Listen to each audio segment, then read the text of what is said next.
This is a podcast about both having autism and living with someone who has autism. My mom is Sonya, and I'm Josh, and this is Josh Has Autism. Hey everybody, welcome to Josh Has Autism. As usual, we're so happy that you're here hanging out with us today.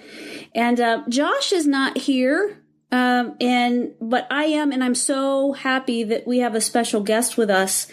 And, coming up on April, this is Autism Awareness Month, and I think it's perfect to kick it off with somebody that's an author, a collaborative author of a new book that's coming out. And I can't wait to read this. It's coming out April 2nd. And I'm just thrilled about it. So the name of this book is called It's Going to Be All Right. And it's testimonies from awesome women raising awesome people. And I just love that right off the bat. So for decades, many family stories have been shared about autism and impact and influence on our world. But you haven't heard their stories. These are unique. These are awesome women, awesome people, and awesome stories. And the collaboration was created to provide a platform for mothers of loved ones living with autism to share life struggles and lessons learned that will encourage others. And these stories these authors provide real stories, advice, and resources that will help readers achieve personal goals and take radical action. And they want their readers to feel inspired, to be bold, to not be afraid to try non-traditional approaches, and to not fear the diagnosis, but rather than embrace it and rebuild their lives. And they're determined that their readers can and will achieve dramatic results and feel less alone in their journey.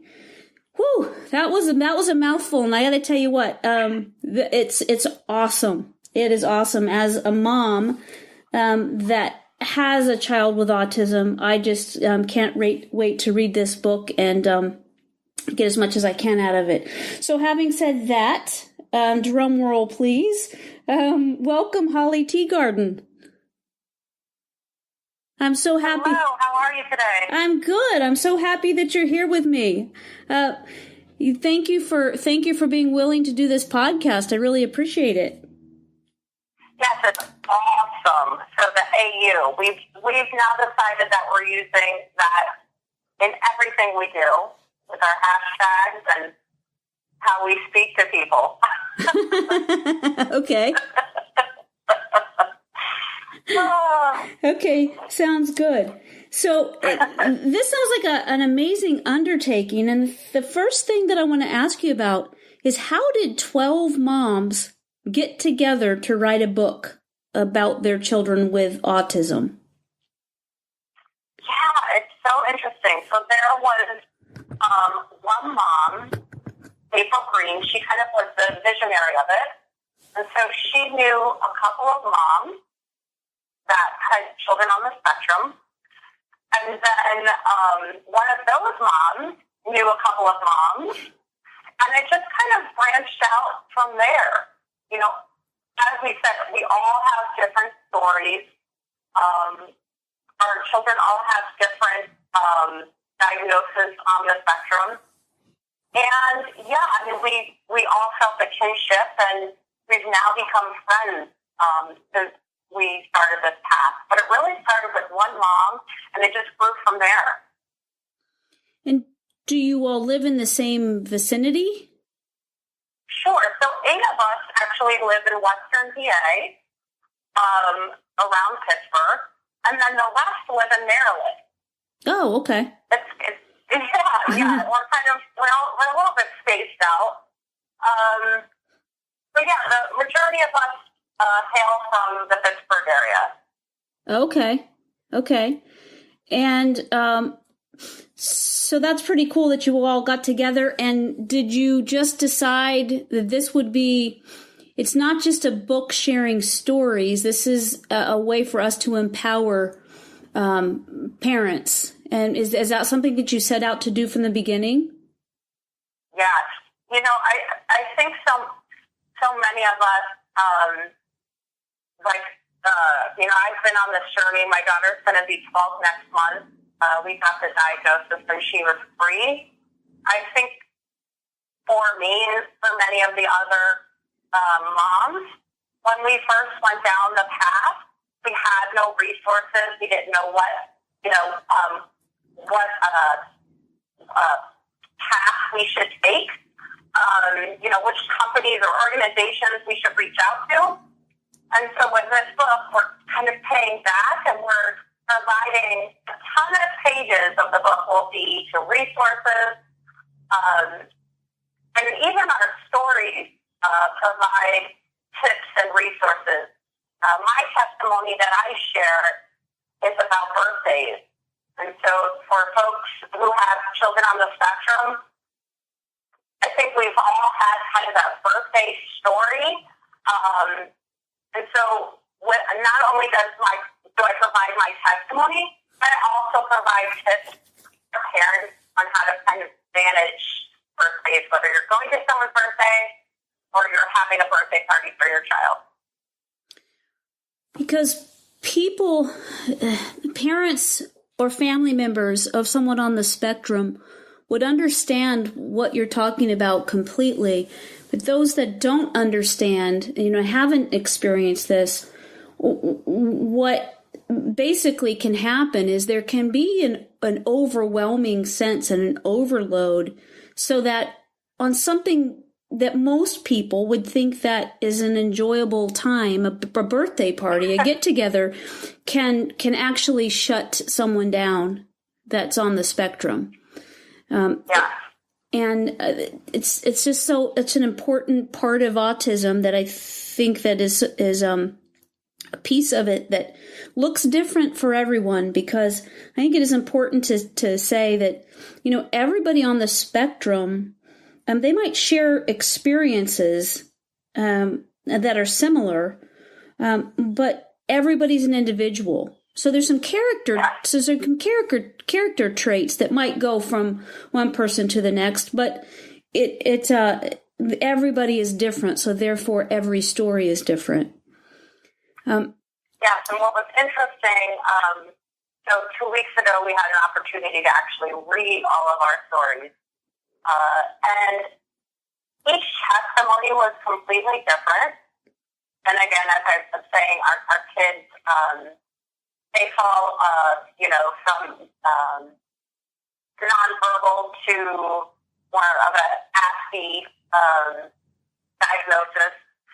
And even though we have all these differences, there was definitely a common thread with the stories. We all could relate to them. We all were crying as we read them because they touched us. Like, okay, this person understands me. And so our hope is that the reader will feel the same way, and that they will know that they're not alone. Right. And that there's hope. Right. That's such an important part of this, too, that for parents, it's so easy to feel alone in this. And it's so easy to, for some of us, Josh is 30 years old. No, he's not. He's going to be 29. He's 28. He's almost there. Wait, how old is he? Anyway, what I say is that, we went down the road before it was even a path. There was nothing that would help us pretty much in the very beginning when he got his diagnosis. And I think that what you're doing is such a great service, all of you collectively, is to share the insight that you've each gained from your own experiences. And then also, I think what you're saying is that in the book, you're going to have some contact information. So people are going to be able to come away from this book with some concrete direction. Yes, absolutely. What we've realized, too, is, this is just one of many books, because we all come with stories. And there's unfortunately so many of us. So I think, this is just volume one of many future ones to come. Mm-hmm. Right. So, Right. I mean, it's exciting. I mean, for me to kind of pave the way with these other moms. Yes, and I imagine that hearing other stories and sharing the space with a mom that has gone through a similar situation and experience, in that trying to find out information, trying to do the best you can. And what I always say is that, before we were moms, we were, some of us were wives before we were moms. And even if we weren't wives, we were women. And we had our goals and our dreams and our path that we had. And it's not that we all came to this situation with an understanding of what autism looked like and what it meant and what we could do to help our children to be as successful as they possibly can and have every benefit and to flourish. That in and of itself was a huge undertaking. Did you experience that in your own life? Absolutely. No, I think for me, I had a trajectory of very much in the corporate world, moving up the ladder, I'm sure, to a VP role. I was traveling a lot for work. And then I realized as, life changes happened and my daughter needed me more, that I would have to pivot and change how what I thought my career was going to be, change how I dealt with relationships. While I actually have been through a divorce and now remarried, but with my daughter's dad, I definitely feel like we both were very isolated, and put our daughter, in the forefront, and really didn't spend a lot of time with each other because we were just so focused on our daughter. Right. So, yeah, I mean, I definitely think it changes us. I mean, coming out the other side for me, I feel like it's a gift, and I know people think I'm crazy when I say this. I think it's a gift for my daughter because she's been able to really open the eyes of people like her peers, teachers, people in the community, because she's just so honest and she's so giving and really open about bullying is not okay. I think it's a gift for me because I've been able to kind of see, okay, maybe my purpose wasn't to go up the corporate ladder, but it was to help other parents like myself get through this. Right. So, because it can be empowering, right? Yeah. Yeah. Like this. Yes. Right. So what I've heard from other moms that I've spoken with, and dads as well, is that at first it feels like you're kind of knocked back a bit, what do I do? How do I help? How do I provide the best environment and experience and what happens? Because when we get a diagnosis, a lot of times we're just kind of unfamiliar with what it means.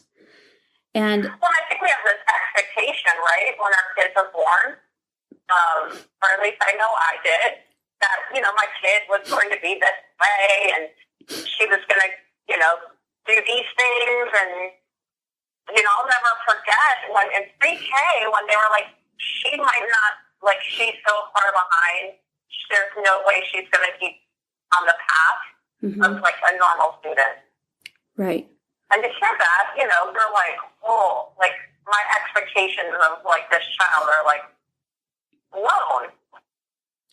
Right. Right. But for her, it actually, I mean, she, killed it. Our TSS, we had an amazing TSS team a lot of hours, and somehow through like God that her path stayed as it should have based on her age. Well, and TSS is therapeutic staff support, and we lived in Pennsylvania long enough for our kids to graduate, and we did so because of the wraparound services that are afforded in Pennsylvania. And what that basically means is that, and people that have listened to this podcast before have heard about this, that there's a person assigned. So when Josh he would take the bus to school, and when he got to school, the TSS was standing there waiting for him, and she stayed with him until he got back on the bus that day. And there were many times where she would call me and say, he's not up to riding the bus home. She would remove him from situations in the classroom.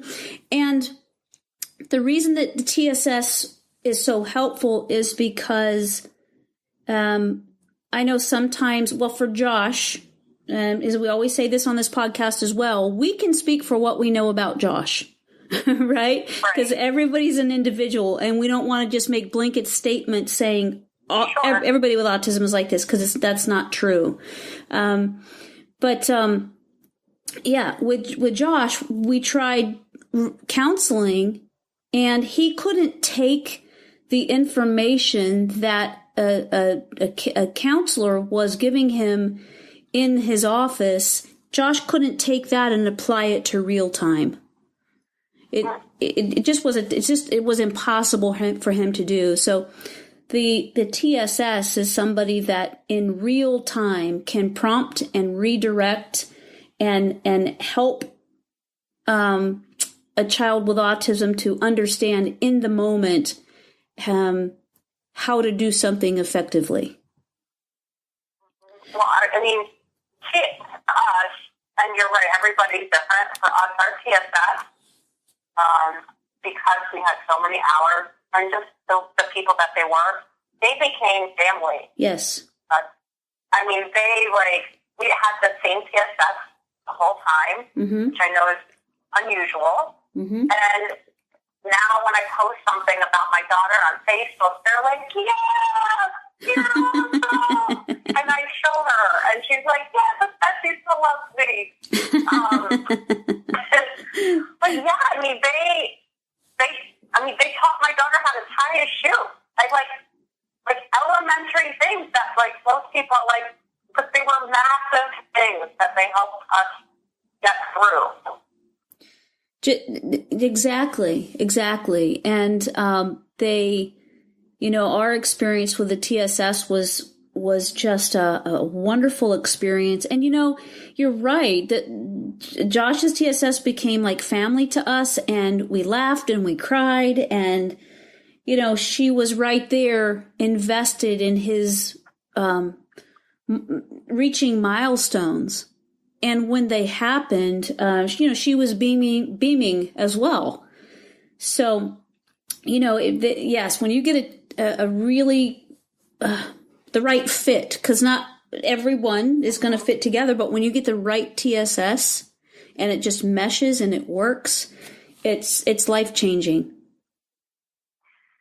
Well, it's interesting when we're talking about TSS. I'm thinking about a friend whose child recently got diagnosed, and so she got the script.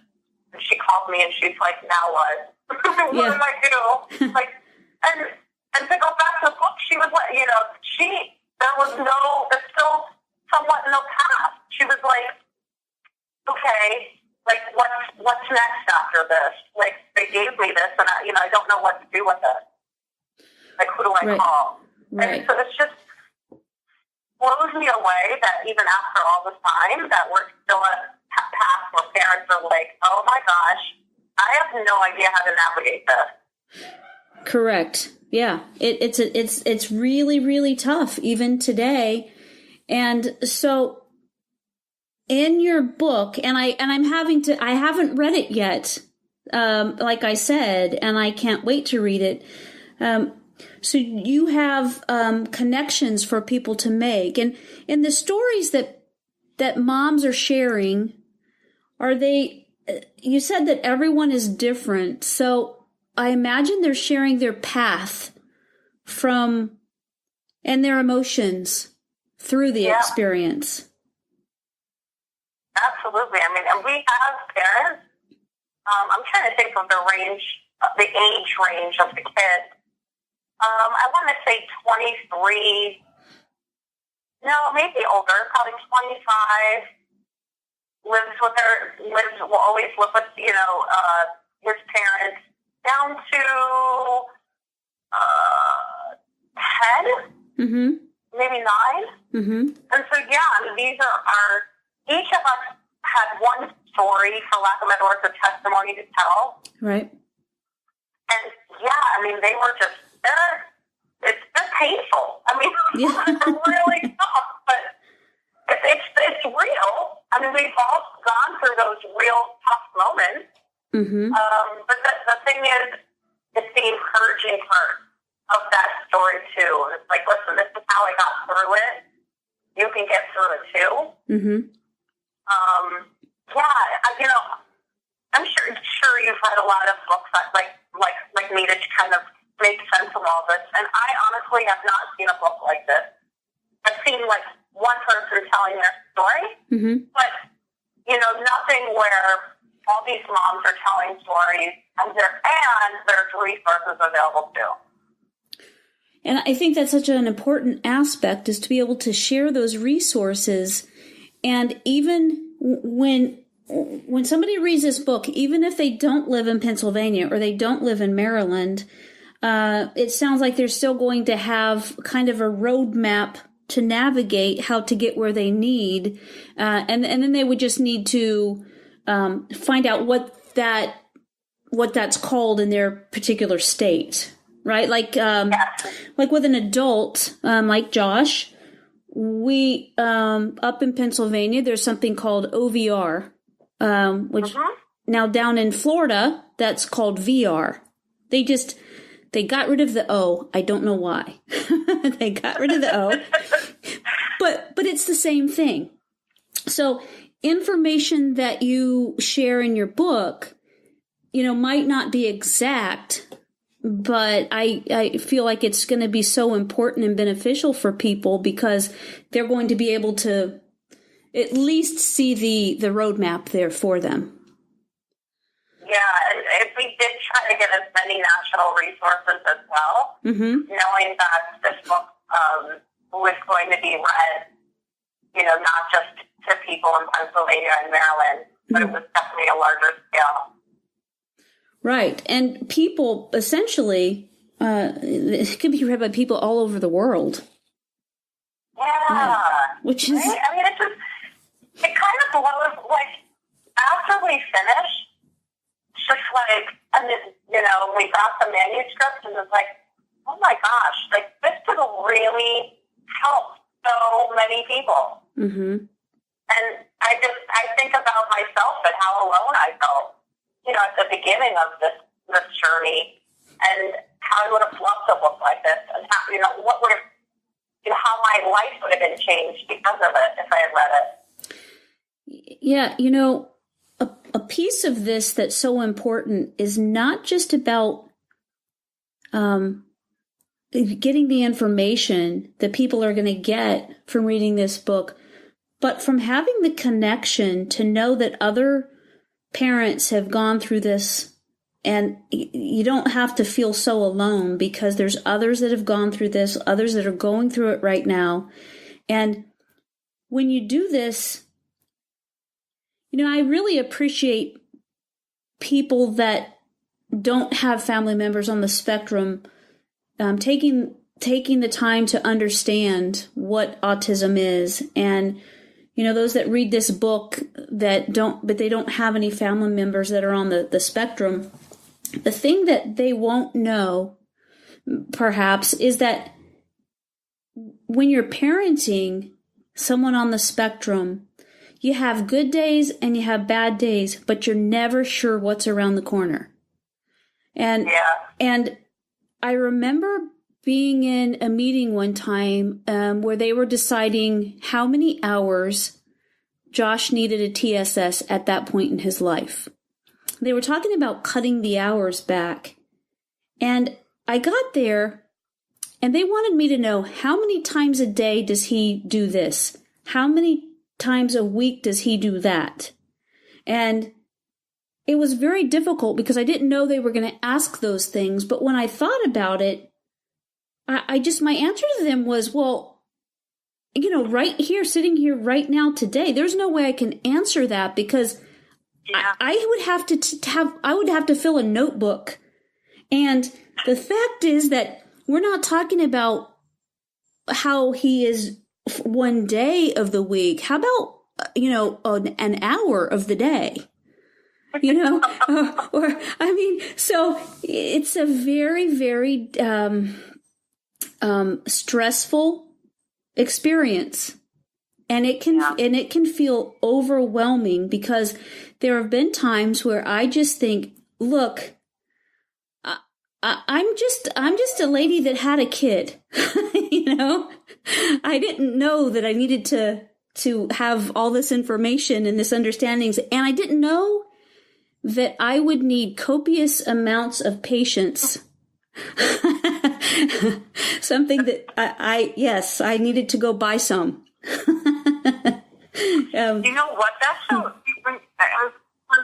You're right. The patience part. Mm-hmm. I had no patience before this.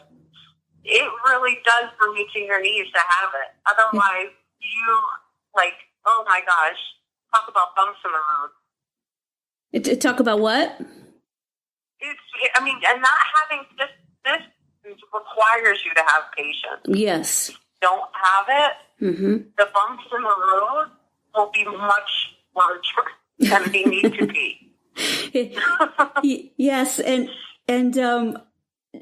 I don't know about you, but Josh has never hurried a day in his life. He doesn't know what it's like to hurry up. We're going to be late. He doesn't know. Yeah. Let's go. We have to do this in a timely manner. Everything is Josh time. And, and it doesn't matter what I say. It's that's funny because, him hurrying means he's moving forward and putting his shoes on. Yeah.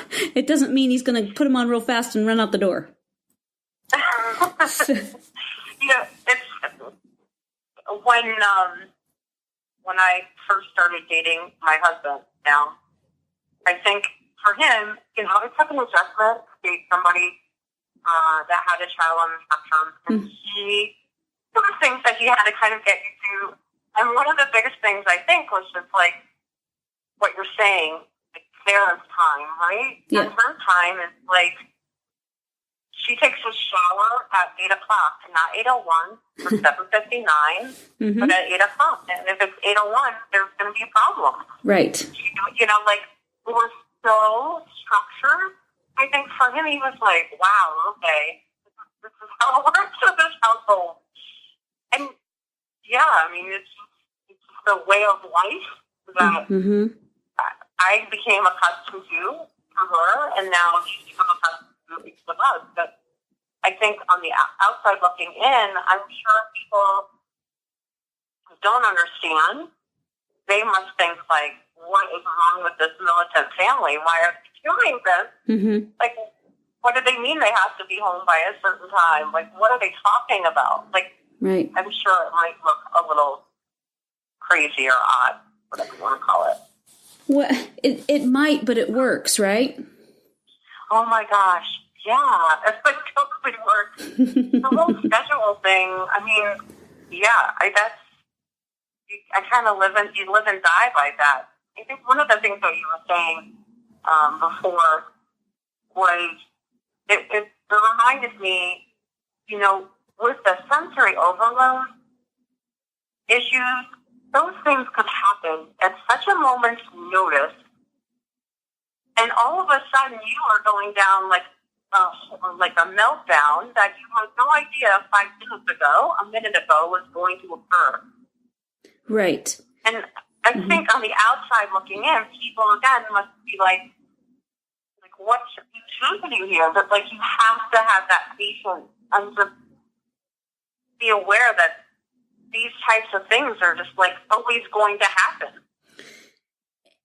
And it's stuff that what makes it difficult is that we can see a situation, but we don't hear things as loudly. We don't see things as bright. We don't, that's hard to take in. All of, and so on and so on and so on. So all of these sensory, these senses that we all have, we function with them at a certain level. And when it's just, it's like I say about Josh is that his senses are on high alert all the time. So we can see something and he knows so many details about what he just saw. When I leave and he says something about it, I'm like, what? I didn't even see that. And so what's happening is that it's a good thing, because of, he's very aware, of his surroundings at all time. Yet we've talked before about the fact that he has all of the sensory overload that takes place. You add one thing to it, and sometimes that's all it takes is for him to be able to not stay in that situation. He has to get out of there. It doesn't matter what the purpose is of being someplace or the necessity of being someplace. If he's got to get out of there, he's got to get out of there. What I found interesting with my daughter when it comes to the meltdowns is she'll have that meltdown, and then a couple of hours later, she'll totally forget, like, what happened. Right. And it's just like, and for me, I'm traumatized, doing my therapist to make an appointment, and, she's just like, it's just, it's another day, another hour, like, she just totally forgot about it. I'm like, that is just even awful. Yes. It's, that's something that, yes, that's something that we laugh about all the time, because if you don't, you cry. Because and it took me a while. I'll be honest with you. It took me a while to realize that, like, hey, this is a real thing. This is happening, and, like, she'll forget, and it's all going to be okay. Like, I kept, like, feeling like I'm impaling myself, every time. Like, oh my gosh, this is my fault, even though it wasn't. And, I was taking it all to heart. And really, you had to just go with the flow. Like, that's just part of the nuances. And it's just kind of figuring out the triggers. Right. And when those triggers are like a moving target, it's hard to get a game plan going, right? Yeah. Right. Yeah. Mm-hmm. I waited to go to Disney until Sarah was 10 years old, and the whole sensory thing. At one point, she was a flight risk. She would just wander, and I waited till she was 10. And even at 10, the sensory was. I mean, it's always going to be an issue, but it was definitely an issue. Like, I had this anticipation that we were going to see the depths of Disney, or the depths of the Universal. But in reality, we went to, like, 3 things there, or 4 things, and it was like time to go to the pool. You sort of kind of roll with it. My gosh, I think that was probably my biggest tip, is just to, like having that patience, rolling with things, having a sense of humor, and letting things go. Oh my gosh. That's a big one, is letting things go. Because, like you said earlier, when you have a baby, you have kind of a vision of what that's going to be. Yeah. And when that's different than what you thought it was going to be, then it's every day you're learning about how to live this experience in the most productive and positive way. And when it's stuff that you don't realize until you're in it, like you talked about with the sensory overload, when that hits, you don't know when it's going to hit. Yeah. And that's something that's difficult. It's I don't know how someone can prepare for that. It's like it is on the job training, right? Yeah, that's what they have. Well, I was thinking too, is the setting the expectation, I think, with extended family, so like grandparents, I'm sure they have an expectation or a vision that their grandchild is going to be a certain way, and kind of, explaining to them and them understanding or coming to terms about, like, what the spectrum is and what that means to their grandchild or niece or nephew. Mm-hmm. That's also a big role, because obviously, it takes a village to kind of raise our children at this point. It does. And if they're fortunate enough to have that extended family, and they're fortunate enough to have them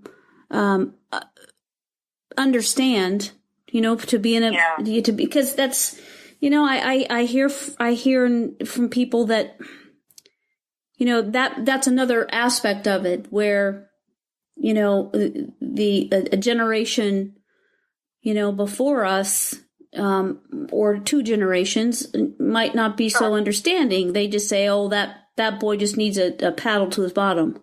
There was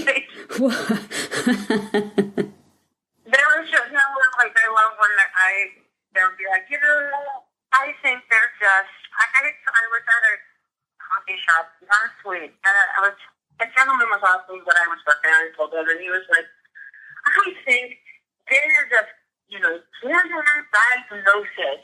Like, these kids, they're in a school bus, and, like, he was just going off and on. I don't know if you realize he was insulting me, but, like, he had this perception. I think he's not alone. That, like, I don't know. There's not enough awareness, but empathy for children on the spectrum and parents on the spectrum. Mm-hmm. It's difficult when, you're taking on new information, and then you're trying to pass on that new information to others. And when you're trying to pass it on to your parents, which would be their grandparents or your, great grandparents, it just becomes a situation. Like we've had a family member that was very competitive and didn't understand to just let it go. Like when it comes to Josh, you don't have to beat him at everything. And it would happen. And I'd be like, you're an adult. Could you just take that approach? Maybe you don't have to, kick the kid's butt in every game you play. I had a relative who told me I was a bad parent because I wasn't, let's just say, I think it was more like disciplining, but they had a child that was completely different than mine. So, it's hard. I think people just, I don't know. Listen, I would love you to kind of come over and check things out on how it rolls here in this house. Before you start calling people names. Yeah. Yes. I've actually said, do you want to do this for 5 minutes? Just, exactly. I dare you. Oh my God. Yes. Yes, absolutely. So I think the piece of this that I'm so happy to hear in this book that you connect with the parents, because parents the parents need support. We need help. We need that encouragement. Sometimes it's like, just throw me a life vest. Just help. This is hard. And it's hard. Yes, it is hard. And to feel judged by others is I don't know about you, but depending on what mood I'm in, I just get out of the situation as fast as I can. If I'm in a not kind of a real, passive mood, I might say some things. I can't tell you what they are because we're doing a podcast. But no, but I not that I get hateful to people, but really, you don't, you're going to judge what I'm doing here when you don't know what I'm going through here. You don't know what my child is going through here. Right. Because I've gotten older, more mature with this whole thing. When I first started out, I would say I had a lot of dialogue, conversations, with exclamation and caps. Pretty much my whole, it was so simple from my daughter's in from 3 to 8 was exclamation and caps. That's how we dealt with things. And now I either pause and don't say anything, it's much more thought. But yeah, so at the beginning, there was definitely fire in my conversations. Yes, because you know why? It's because we're dealing with something at times that feels so overwhelming. And I can only speak for myself, but there have been so many times that I felt so ill-equipped to handle what I was being asked to handle. And then on top of that, I'm being judged as a mom and as a person. And it's just, when I'm already pushed to my limit, and then to have that put on top of it, it can just feel overwhelming. So it's part of the reason that I'm so looking forward to this book coming out and to reading it, and for all of the people that are going to be helped through this book, because the parents really, really need that connection. Yeah, I agree with you. And like the title, I mean, it really is appropriate. It's going to be all right. And it really is. And I think that's something, I don't care what age your child is, that we all have to recognize. Yeah. Like, no matter what, it's going to be all right. It really, really is. Yes. Well, I think it's huge, and it's a great message, because sometimes it doesn't feel like that. And so to be reminded that it will, and then to have those people, you have 12 women here that, we can feel that they're in our corner. Yeah. They get us. Absolutely. Yeah. Yeah. And from all different walks of life, too. I think with each person, there's bios on us for each of our chapter, and I feel like each person comes from a different walk of life. Mm-hmm. And I feel like you can even relate to the mom in that way, too. So it's good stuff. Yeah, it's fantastic. Is there anything else that we haven't talked about that you'd like to share about the book? No, I'm just really excited to have it launched. And, we're excited to have it launching on August 2nd, which is Autism Wellness Day. We thought that would be a great way to, kind of start this path. And no, I really think it's a book that could be helpful for people that are just getting the diagnosis, kind of, in the middle of the path, or even somebody who has an adult child that just needs that reassuring that, you aren't alone in this journey. Right, right. And that's just an enormous piece that we can all use. And it's just, I said, I wish this book was around when Josh got diagnosed. Same here. Yeah. Same here. Yes. So, yes, it's coming out April 2nd, World Autism Awareness Day. Like I said in the beginning, April is the month of autism awareness. So that makes sense too. And so where is it that people can find the book? Yes, people can find the book on my website. It's livinginboldness.com. There'll be a link there. Or on Amazon.com, BarnesandNoble.com, all starting on April 2nd. Oh, that's fantastic. That's fantastic. And so is there going to be, so it's being launched that day. I've never had a book published.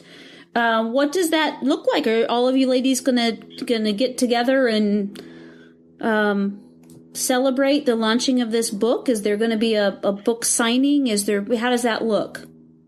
Yeah, so April 2nd, we are having a virtual book launch party where for the full day, starting at noon, we'll each be doing live Facebook videos. And then a couple of weeks later, on Saturday, the 26th, we'll be doing a kind of book launch party at a Barnes & Noble here in Pittsburgh. Fantastic. Which one? Yeah. So we are excited. That's great. So you're going to go to do you know which Barnes & Nobles you're going to be so that if people are in the area, we can... It's going to be at the waterfront. So it's called Pittsburgh Waterfront. It's in Homestead. Okay.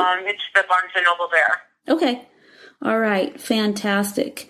Holly, thank you so much for coming on the podcast and sharing the book and your story.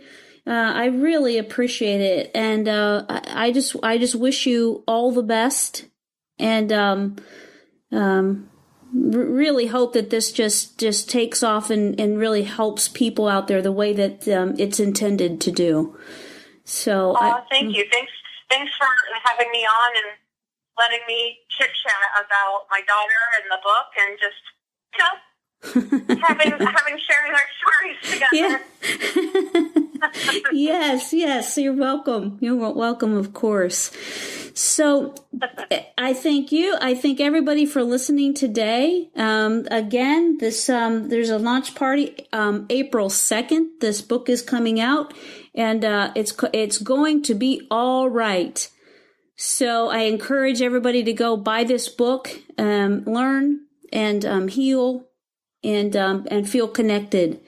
So as always, I appreciate you so much listening today, and love you.